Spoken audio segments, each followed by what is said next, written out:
Hola comunidad de Estación del Miedo. En esta ocasión les traemos un relato de brujería enviado por un suscriptor de este canal, quien nos ha pedido cambiar su nombre por obvias razones. Los invitamos a suscribirse, compartir y dar like al video.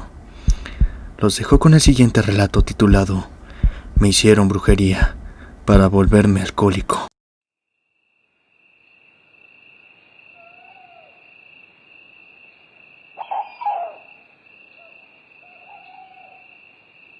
Hola comunidad de Estación del Miedo, soy Jesús, soy originario de Ciudad Juárez, Chihuahua. Quiero contar mi historia, aunque es muy vergonzoso para mí todo lo que fui capaz de hacer cegado por la brujería de una mujer, que me hizo por despecho alcohólico. Todo comenzó cuando yo concluí la preparatoria. Me gradué y busqué trabajo de inmediato, ya que mi ambición era seguir estudiando una carrera universitaria. Ahorraría y posteriormente cursaría la carrera en licenciado en Derecho. Yo sí era carita. Bueno, así me consideraba porque tenía mucho jale con las mujeres y tuve muchas novias en mi adolescencia. Entre esas mujeres conocí a una chica llamada Allison, la cual era muy guapa y mantuve una relación de unos 4 años. Allison era detallista y muy complaciente, solo que tenía el defecto de ser muy celosa al grado de llegar a ser tóxica. Tuvimos muchos problemas por sus celos enfermizos. No me dejaba tener amigas. Se metía a mis redes sociales y espiaba mis conversaciones. Me eliminaba a mis compañeras de la escuela y tampoco le gustaba que yo saliera con mis amigos de fiesta. Yo cambié mucho por ella al grado de que dejé a mis amistades con tal de estar bien con Allison. Allison quedó embarazada y decidimos tener al bebé e irnos a vivir juntos. Yo continué trabajando y aunque rentábamos no nos hacía falta nada. Aún ya estando con Allison, ella seguía celándome y siendo muy posesiva. Yo no podía tardarme ni 10 minutos más del traslado del trabajo a la casa porque comenzaban las discusiones. Créanme que no le daba motivos. Yo siempre le fui fiel y le mostraba mi amor. Pero por el bebé yo me sentía obligado a estar con ella. Un día en el cual fue mi descanso del trabajo, Allison me dijo que quería ver a sus padres y le dije que sin problema fuera a verlos. Que yo iría a recogerla más tarde a casa de ellos y yo preferí quedarme a descansar. Recuerdo que desayuné y me di un baño. Cuando saqué mi ropa limpia, en el cajón de Allison sobresalía un manojo de cabello. Se me hizo raro y esculqué entre sus cosas. Me quedé helado, ya que Allison tenía una santa muerte pequeña y tenía un papel con un mechón de cabello que parecía ser mío. Abrí la hoja y vi que decía: Jesús tiene que ser solo mío. Nadie se le acercará, con nadie querrá hablar, solo tendrá ojos para mí. Yo por la tarde fui a recoger a Allison y le mostré lo que había encontrado. Ella no sabía qué decirme, titubeaba y terminó por molestarse y reclamarme el por qué andaba viendo sus cosas. Me molesté tanto y terminé mi relación con Allison. Le dije que no le faltaría nada ni a ella y al bebé, pero que no podía continuar con esa relación tóxica y con sus celos enfermizos. Yo procuraba estar al pendiente de ella. Le mandaba dinero, le mandaba cosas para el bebé que aún venía en camino y aunque yo no iba a verla, le llamaba por teléfono y le preguntaba por el estado del bebé. Ella me rogaba mucho porque regresáramos. Yo le decía que ya no podía, que me dolía decirle que ya mis sentimientos hacia ella habían cambiado y que no podía estar con ella en una relación. Ella me dijo: Te vas a arrepentir. Nunca te voy a perdonar que me hayas abandonado. No te voy a dejar ver a tu hijo, ¿me oyes? Me colgó el teléfono y no quiso contestar mis llamadas durante el tiempo restante de su embarazo. Yo, mientras tanto, comencé a estudiar mi carrera en Derecho y ahí conocí a Ana, una compañera quien ya estaba más avanzada que yo en la carrera. Un día en la biblioteca me encontró estudiando y se ofreció a ayudarme a entender unos temas que se me hacían algo complicados. Ella me ayudaba mucho y me daba consejos con los diferentes maestros que daban las clases. Me decía: No te preocupes, la LIC Morquecho te evalúa con el examen y trabajos y el ITBI de Garay te evalúa con examen oral de 3 preguntas de este libro, mira. Ella era muy dulce y la verdad es que comencé a tener un sentimiento de atracción hacia ella, que me hizo declararle mi amor y decirle que me gustaba mucho y quería intentar algo con ella. Yo le platiqué mi situación con Allison. Le hice saber que Allison tendría un hijo mío y que yo me haría cargo del niño, pero que yo ya no tenía nada que ver con ella. Ana me dijo que sí. Me aceptó y así fue como comenzamos nuestro noviazgo. Nació mi hijo. Fue un varoncito. Y Allison le puso Jesús, como yo. Yo cumplía con darle la manutención y Allison no cumplió sus amenazas afortunadamente. parecía ser otra persona, ya que se portaba amable y parecía que ya había superado nuestra relación. Eso me dio mucha tranquilidad, ya que yo no podía dar a conocer abiertamente mi relación con Ana por miedo a que Allison fuera a reaccionar mal y no me dejara ver al niño. Pero al ver a Allison tan tranquila y cambiada, decidí que era el momento de gritarle al mundo que estaba enamorado de la persona más dulce y buena de este mundo.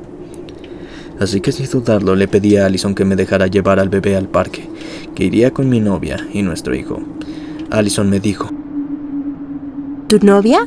No me habías dicho nada, me dejas sin palabras, pero bueno, tú tienes derecho a rehacer tu vida. Solo que me extraña que haya sido tan rápido. Pero está bien, llévate al niño. Solo te pido que lo abrigues bien porque aún está muy pequeño. Me sentí aliviado. La escuché muy tranquila y me dejó a mi hijo. Así que Ana y yo llevamos a Jesús con nosotros de paseo aquel día y lo regresamos por la tarde. Así pasó un año y la verdad es que yo me sentía muy contento con Ana y mi hijo. Allison me dejó llevar a Ana al primer cumpleaños de Jesús y pareció ser muy agradable con Ana. Pasó un mes y Ana quedó embarazada. Me da pena contar esto, pero así pasó. Solo que mi relación con Ana era maravillosa y me sentí muy feliz de que tendríamos ahora un hijo. Pese a que seguimos estudiando, nuestros trabajos nos permitían vivir desahogadamente. Así que sin dudarlo nos fuimos a vivir juntos. Un día Allison fue a dejarme a Jesús y abrió a Ana. Nos encontró recién levantados con pijamas puestas. Ana la hizo pasar. Pasa, Allison, bienvenida. Allison contestó: Gracias, hermosa. Perdón que los desperté. Bueno, me imaginé encontrar solo a Jesús y no a ti. ¿Acaso ya viven juntos? Yo le dije que sí, que teníamos una semana de haber comenzado a vivir juntos, que Ana estaba embarazada y que ahora mi pequeño Jesús tendría un hermanito. Allison pareció contenta con la noticia, nos felicitó y se fue. Yo comencé a salir más tarde del trabajo y no sé por qué se me empezaba a antojar una cerveza. Sentía muchas ansias de tomarme una, así que lo hice. Yo no tomaba en lo absoluto, pero esa vez, al verla, no pude resistir el deseo de tomármela.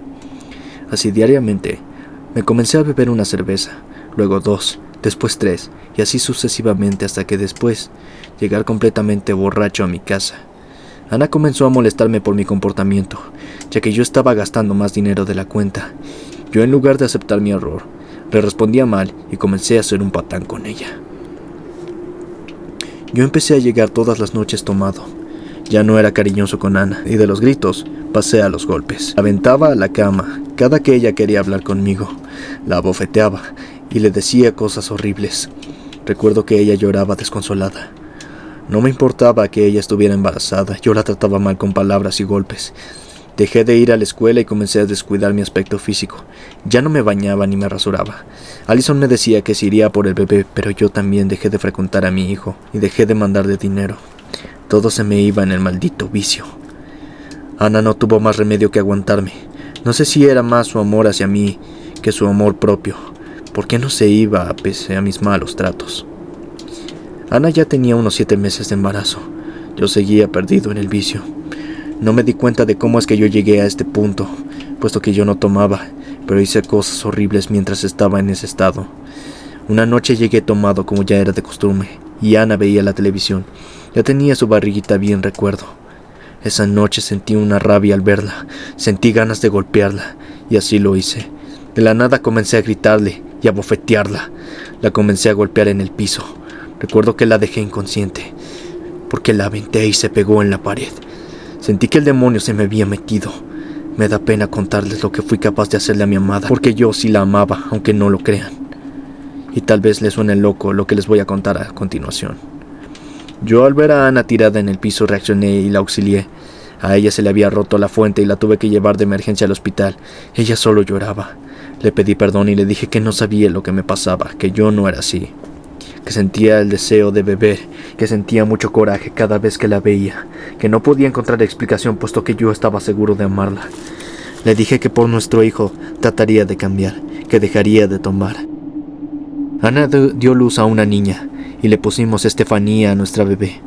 Llegamos a la casa y yo sentía una desesperación por salir, pero me aguanté. Pensé que debía ser fuerte por Ana y Estefanía. Esa noche logré aguantar las ganas de salir a beber, pero pensé que algo no estaba bien conmigo y quise pedir ayuda en los grupos de alcohólicos anónimos. Fui a una reunión de estos grupos y allí escuché varios testimonios, pero la mayoría se referían a problemas familiares, traumas de la niñez y cosas por el estilo, nada parecido a lo mío. Ahí en ese grupo conocí a una señora que al salir me dijo que percibía una energía muy negativa en mí. Me dijo: muchacho, pero tú estás muy cargado de malas energías. Deberías hacerte una limpia porque alguien quiere verte muy mal. Percibo que esa persona te está haciendo mucho daño. Yo me quedé helado con lo que me dijo y le pregunté cómo es que sabía todo eso. Ay, muchacho, yo tengo el don de percibir muchas cosas de la gente. Yo veo cosas y tú no estás bien. Ve con una buena bruja para que te cure. Tú andas de borrachito porque alguien te envinó para que cayeras en el vicio del alcohol. Todo parecía tener un poco de sentido. Quise creer en lo que la señora me decía. Le dije que si ella no podía curarme. No, muchachito, yo ando retirada de esto. Yo le supliqué que me ayudara y ella accedió a curarme. Ella me hizo las respectivas limpias y me hizo una lectura de tarot. La señora me volvió a repetir lo que ya me había dicho. Muchacho, estás siendo trabajado por una mujer que dejaste muy ardida. Ella no te quiere ver feliz. Ella piensa que si no puedes ser de ella, tampoco lo serás de nadie. Ella hizo un muñequito tuyo y lo tiene metido en un frasco con alcohol. También ha hecho que tú pelees con tu pareja para que la dejes. Ella quiere que la odies y vuelvas con ella. ¿Te hace sentido lo que te digo? Concluyó la señora. Yo me dije que tal vez sí podría estarme pasando eso, ya que con los antecedentes que tenía Allison, sí le creía capaz de hacerme brujería. La señora me dijo que me curaría y procedió con las curaciones, las cuales fueron 5 aproximadamente. También decidí que la brujería se la regresaría a la persona que me había hecho mal. Dicho y hecho, Allison lamentablemente tuvo un accidente automovilístico, el cual le dejó lesiones en una de sus piernas, la cual otro poco y la pierde, pero sí quedó con muchas cicatrices en su rostro. Yo decidí terminar todo contacto con Allison y pedí la guarda y custodia de mi hijo, la cual gané y ahora mi hijo vive conmigo y con Ana. Allison sigue viendo a nuestro hijo, pero bajo mis condiciones, y yo dejé de beber. Sé que es vergonzoso todo esto que cuento, pero quiero que sepan que fui víctima de una mujer despechada que me hizo brujería para que yo me convirtiera en un alcohólico y no pudiera ser feliz con Ana. Quiero decirles que esto es real y que vivo arrepentido de lo que le hice a Ana por culpa de Allison y su obsesión conmigo. Se preguntarán qué pasó con Allison, pues ella vive sola. No ha podido encontrar una pareja estable y vive de manera carente. Siento que el mal se le regresó, ya que no ha podido ser feliz con nadie, y a eso agregarle lo del accidente, en el que de milagro no perdió la vida. Solo me resta decirles que cuidado con las mujeres tóxicas o las parejas tóxicas, ya que pueden por despecho o celos hacer brujería de todo tipo por eso. No dejen nada a la vista de las personas porque cualquier objeto nuestro pueden utilizarlo para hacernos mucho mal y que no los vean demasiado felices porque la gente te quiere ver bien, pero no mejor que ellos.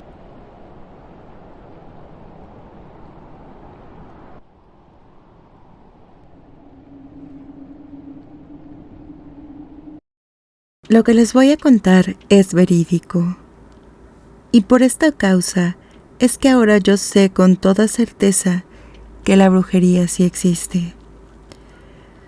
Yo decidí renunciar a todo con tal de salvar la vida de mi familia y la mía. Pero en tu caso, ¿qué hubieras hecho? Mi historia comienza así. Yo soy de un pueblito de Guerrero, en México. Hace aproximadamente como 40 años, en el año de 1984, mi abuela paterna le compró a su hermano un lote de terreno, el cual colindaba con la casa de él. Mi abuela le dijo a mi papá que ese pedazo de terreno sería para él. Ahí en ese lote, mi papá hizo la casa en donde vivimos toda la vida con mis padres. Mi tío abuelo tenía una hija, la cual ya tenía sus 45 años de edad. Ella era muy mala persona. Por boca de la gente decían que tenía pacto con el diablo, ya que cada vez que había un difunto que había muerto por alguna muerte violenta, la veían ir de madrugada al panteón. También decían que le había dado al demonio la vida de su hijo, el más querido, ya que de la nada, a los 14 años, se colgó y murió, siendo un niño muy tranquilo y amable. Era inexplicable cómo de la nada se había quitado la vida después de una discusión con ella. Según esto, ella lo entregó a cambio de que ella recibiera favores. Nadie en la familia la llamaba bien por su forma de ser y por todo lo que la gente decía de ella. Lo peor vino cuando mi tío abuelo falleció, ya que comenzó nuestro calvario. Desde que tengo uso de memoria, esa mujer, después de que murió mi tío y mi abuela, siempre argumentó que la casa de nosotros era de ella, porque mi abuela según nunca le pagó el lote a su papá, cosa que era mentira, porque yo encontré los papeles de compraventa. Aún así, sin tener derecho a la casa, siempre andaba diciendo a la gente que el terreno nos los habíamos adueñado a la mala. Así durante más de 15 años, nos hizo la vida imposible. Cualquier cosa que hiciéramos, ella siempre nos miraba feo, nos tiraba los tendederos de la ropa que recién habíamos lavado, nos aventaba la basura y nos decía de habladas, como coloquialmente se dice en México, para referirse a que hablaba mal de nosotros desde su casa, pero nosotros la oíamos. Justo el 23 de octubre del año 2015 sería el cumpleaños de mi mamá. Nunca le festejábamos nada, pero ese día le hice un mole rojo de pollo y ahí todos le celebramos contentos en casa. Para ese entonces yo ya era casada y mi esposo y yo vivíamos ahí con mis padres. Al otro día, mi papá andaba de parranda en la calle y llegó como a las 10 de la noche. Cenó y se fue a dormir como a las 11. Al amanecer, como a las 7 de la mañana, mi mamá empezó a levantarlo porque la tele no prendía. Y yo escuché como 2 veces que le habló por su nombre y él no respondía. A la tercera vez que le habló, él no respondió. Y cuando me levanté a ver a mi papá, él estaba sin vida, así como si de la nada simplemente hubiera dejado de respirar y con su semblante grisoso, ya que él era moreno. Al verlo pegué el grito de mi vida, porque mi papá era todo para mí. Nunca supimos cuál fue realmente la causa de su muerte, ya que la necropsia no nos fue explicada de manera clara, parecía ser muy contradictorio todo. Nos resignamos y mi mamá se quedó a mi cargo, ya que ella era diabética. Pasaron los años hasta llegar al año 2021. Créanme que hasta ahora que leo tantas cosas, me doy cuenta de que en efecto en mi casa siempre había cantidades insólitas de moscas, aunque limpiara las veces que fueran necesarias, e igual nada de lo que tuviéramos de comer nos duraba más de un día, ya que siempre se llenaba de gusanos asquerosos y gordos. Pero nunca le tomé importancia, hasta hace 2 años que empezó mi pesadilla, junto con la de mi madre, que en paz descanse. Por alguna razón mi mamá siempre me pedía tener unas tijeras de metal entre las cosas. Igual nunca le tomé importancia, hasta que en julio del año 2021 mi mamá me comenzaba a decir que del otro lado de la pared oía mucho ruido, que no la dejaban dormir y hasta se levantaba molesta, solo que ella ya no podía caminar porque no tenía una pierna, ya que por la diabetes la había perdido.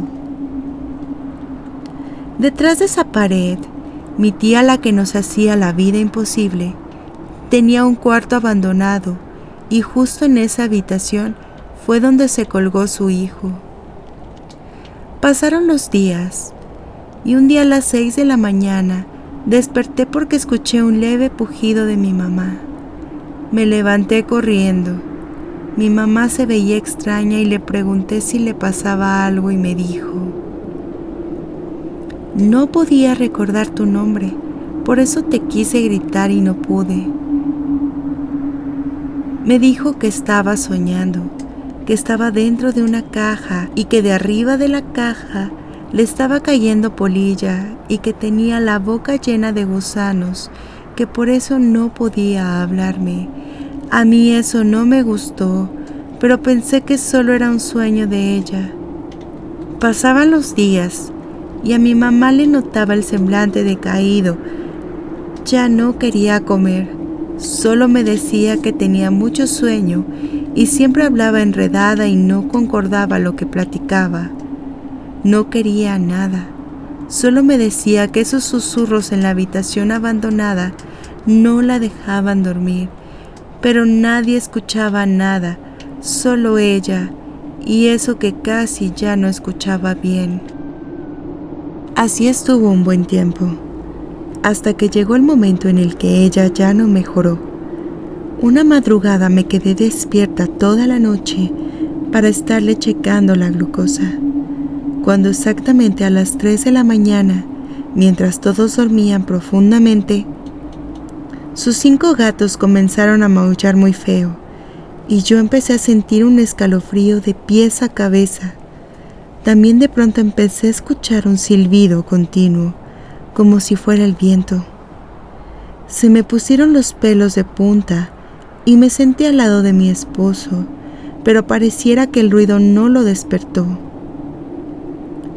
Como a las 5 de la mañana, tenía que checarle de nuevo la glucosa a mi mamá. Me tuve que aguantar el miedo y levantarme. No sé por qué me senté en la cama de mamá del lado que pegaba a la pared, donde ella oía cosas, y sorpresa. Fue cuando por primera vez escuché lo que ella tanto me decía. Era como si hubiera mucha gente ahí, que de algún modo trataban de que no se escuchara lo que decían.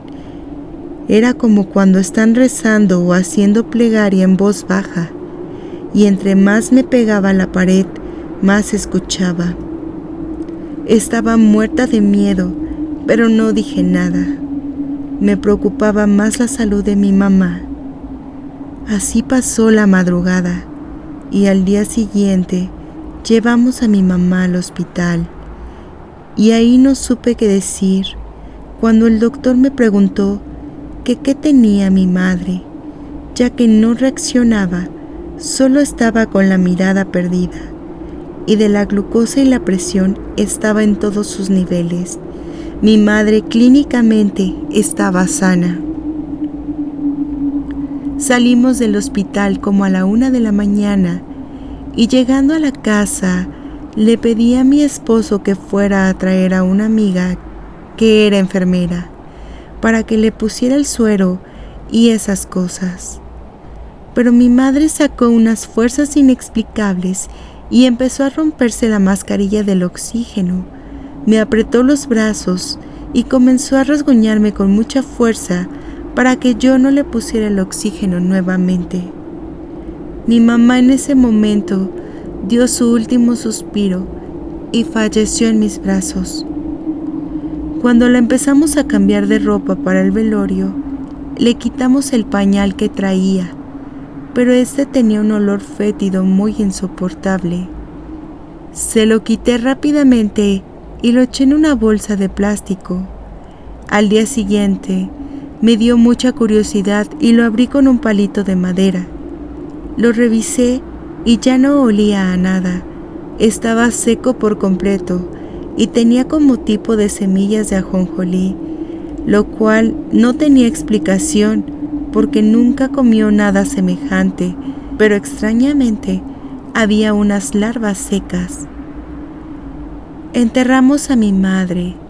Yo quedé muy devastada y con muchas dudas acerca de su fallecimiento. Sentí un enorme miedo de estar en mi casa, al grado de sentir que traía algo cargando en la espalda, como si fuera un bulto, que solo cuando salía de mi casa dejaba de sentir ese pesar. Pasaron unos cuantos días y la verdad yo sentía que me estaba volviendo loca de tantas cosas que me pasaban solo a mí. Entré en un trance en donde sentía que alguien me quería sacar de mi casa y volverme loca. En mi desesperación, empecé a escarbar todo el patio de atrás de mi casa que pegaba con el patio de mi tía y encontré varias bolsas de plástico con tierra negra. Esa tierra olía a putrefacción y en una esquina del patio también encontré las florecitas que le habíamos llevado a mi mamá el día de su sepelio. Ahí fue donde exploté y donde realmente lloré de desesperación. Comprobé que alguien estaba haciéndome algún mal para que me fuera y así fue. Yo ya no pude aguantar más y mejor nos salimos de esa casa como a los 10 días de que murió mi mamá. Fui con un santero, el cual sin decirle una sola palabra, me dijo que ella murió del estómago, y yo le dije, ¿qué? Me dijo, sí, a eso vienes, ¿no? A saber de qué murió tu pariente. Me dijo que a mi mamá le dieron algo de comer para matarla. El santero me limpió con un huevo y lo rompió en un vaso grande de vidrio. Claramente se veía la silueta de la muerte con todo y la guadaña, y me dijo, ¿sí la ves? A ti y a tu mamá les estaban trabajando con la muerte. Ahí relacioné todo lo que me estaba pasando, ya que le platiqué lo que había escuchado, y él me dijo que en efecto el silbido era señal de que venían por el alma de mi mamá esa noche, y lo de la pared dijo que fue una novena en la cual hicieron plegaria a la muerte o al diablo por cierto tiempo hasta que murió mi madre, y la siguiente era yo, y así sucesivamente mi esposo y mis hijos. Me asusté aún más.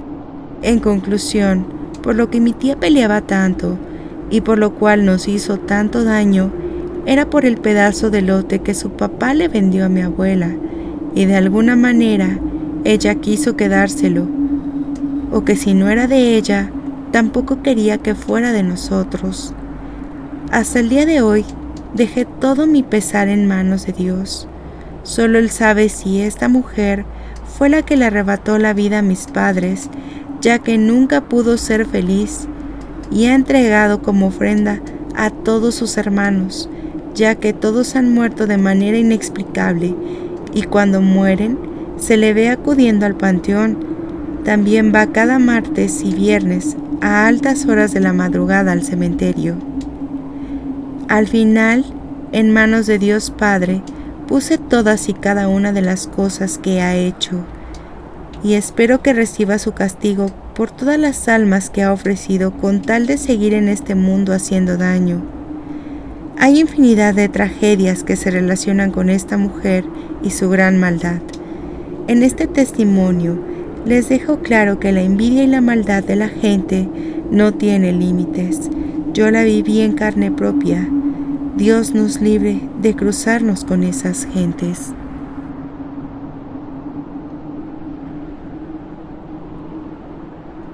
Soy Dayana. La historia que les contaré es referente a mi familia por parte de mi papá. Es duro lo que ha pasado, y es difícil para mí contar todo lo sucedido, porque es increíble todo lo que mi tía Rocío, hermana de mi papá, y mis 3 primas, han sido capaces de hacer con la vida de mi otra tía por ambición. Todo esto es fresco. Mi tía Laura, la hermana más chica de mi papá, falleció hace apenas unas 3 semanas, y todo ha sido tan rápido y doloroso que aún no asimilo completamente las cosas. Mi tía Rocío es la más grande de los 3, y ella desde que se casó se fue a vivir a la ciudad. y mi papá se quedó con mi tía Laura y mi abuela en el pueblo.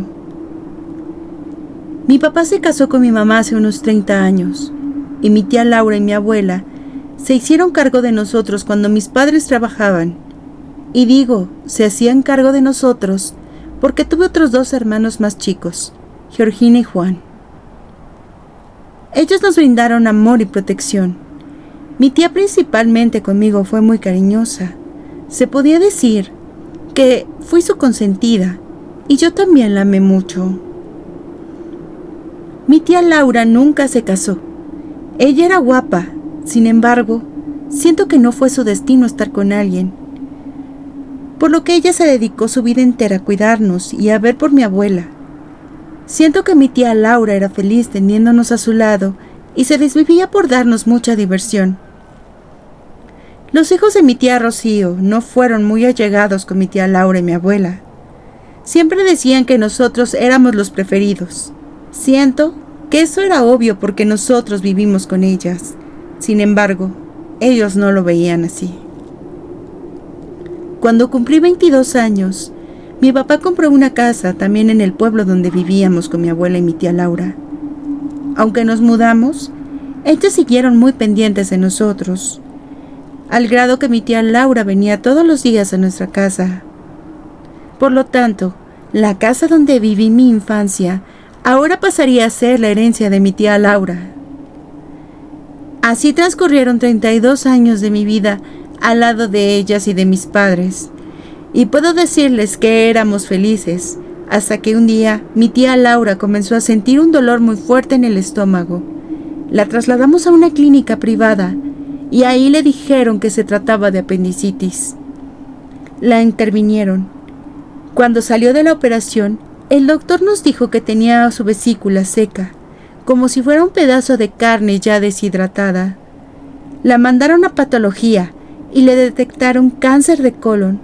La operaron y dijeron que su cáncer había sido curado. Todo parecía haber sido una pesadilla, y mi tía Laura parecía estar bien ya de su enfermedad. Pasaron unos 6 meses y nuevamente empezó con síntomas de cáncer, pero en esta ocasión se le notaba una bola en su estómago.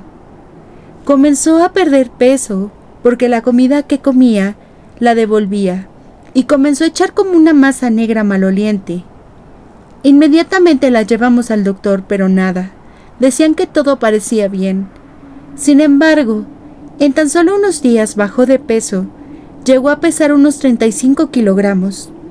No podía comer porque todo lo volvía de inmediato. Mi tía Rocío se la llevó a su casa para atenderla según ella. Decía que ella y una de mis primas podían suministrarle sueros y medicamentos para aliviar sus dolencias. Mi tía Laura no quería irse. Nos lo decía con los ojos, pero no tuvo otro remedio porque ellas insistieron mucho y mi papá decidió que era lo mejor. Mi abuela decidió irse también para allá para cuidarla. Dice que cuando estuvo allá con ella, a mi tía Laura la dejaban sola. No le daban de comer y le decían que urgía vender la casa para que pudieran pagar un buen médico que la aliviara. Mi abuela decía que porque no la trataban en el Hospital de Cancerología de la Ciudad de México, que hasta el momento ahí la habían atendido bien, pero ellas insistían todos los días. Mi abuela les daba dinero para los medicamentos, mi tía Laura también, mientras que mi papá por otro lado también daba dinero. Dice mi abuela que mientras ellos comían, a ellas las hacían a un lado, diciendo que no le daban de comer a mi tía porque de nada serviría si todo lo devolvería. Mi tía Laura, cuando íbamos a verla, no nos decía nada, se lo guardaba y pensábamos que todo estaba bien, aunque cada vez la veíamos más delgada y decaída. Lloraba cuando nos veía que nos íbamos, pero no sabíamos que realmente era por el infierno que la hacían pasar ahí. Mi papá, al verla tan mal, decidió traerla a nuestra casa. Mis primas se pusieron muy agresivas con nosotros y hasta con mi abuela. No querían dejarla venir. No entendíamos por qué. si parecía que mi tía era una carga para ellas, pero mi mamá tenía el presentimiento de que algo raro estaba pasando con la salud de mi tía, y más por la actitud de mi tía Rocío y sus hijas. Mi mamá decidió llevarla con un señor que se dedicaba a curar, y este señor nos hizo una revelación muy fuerte, ya que nos dijo que mi tía tenía un trabajo muy fuerte de brujería. Le habían hecho un entierro y le habían estado dando polvo de huesos de muerto para acabar con su vida. Nos dijo que ellas querían quedarse con una casa que mi abuela tenía destinada para mi tía Laura, y por tal motivo quería desaparecerla de este mundo. Mi tía ya estaba muy mal, y el Señor nos dijo que tal vez ella ya no resistiría a las curaciones, que era nuestra decisión si queríamos curarla o mejor dejar las cosas así, por el estado de salud tan deteriorado que ya tenía. Mi tía Laura dijo que haría todo lo que el Señor le pidiera, que tenía fe en que ella podría recobrar su salud. Nos parecía increíble saber que por la ambición de esas mujeres hubieran llegado a tal grado de hacer la maldad contra mi tía Laura. Pero bueno, el Señor curó a mi tía, pero ella lamentablemente ya no aguantó mucho tiempo. Falleció a la semana siguiente. Fue muy duro para nosotros, porque la queríamos mucho.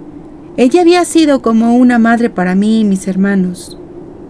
Se preguntarán por mi tía Rocío y sus hijas, pues todavía tuvieron el descaro de ir al velorio y llorar un mar de lágrimas. Le dijeron a los familiares que ellas habían cuidado a mi tía Laura hasta su último momento, que había sido nuestra culpa que ella ya no estuviera porque ellas la cuidaban bien. Me contuve de decirles algo durante el tiempo que mi tía estuvo tendida en su caja, pero ya cuando nos tocó despedirnos, mi tía Rosario se expresó diciendo que ya quitaran a mi abuela de ahí para que ella pudiera pasar. Yo no me detuve y le dije que mi abuela tenía más derecho de despedirse que cualquier persona, y que se podía tardar el tiempo que ella quisiera, que no llevábamos prisa por irnos. Ella me miró enfurecida, pero no me importó. Ya se merecía que alguien le dijera algo. Pude decirle más, pero sabía que ese no era el momento. Se enterró mi tía Laura, y ellas han querido llevarse a mi abuela a la fuerza. Le dijeron que la casa se tiene que vender de inmediato, pero mi abuela les dijo que esa casa no se va a vender porque mi tía Laura quería que esa casa quedara para mi hermano, así que nos espera una batalla más con ellas, y solo pedimos a Dios poder librarla, y que no nos hagan brujería como lo hicieron con mi tía Laura para acabar con su vida. Si quieres oír más relatos como este, te invito a que te suscribas al canal. También regálanos un like y déjanos un comentario de qué te pareció esta historia. Manda también tu historia a través del correo que dejo en la descripción del video. Somos Estación del Miedo y nos vemos hasta la siguiente historia.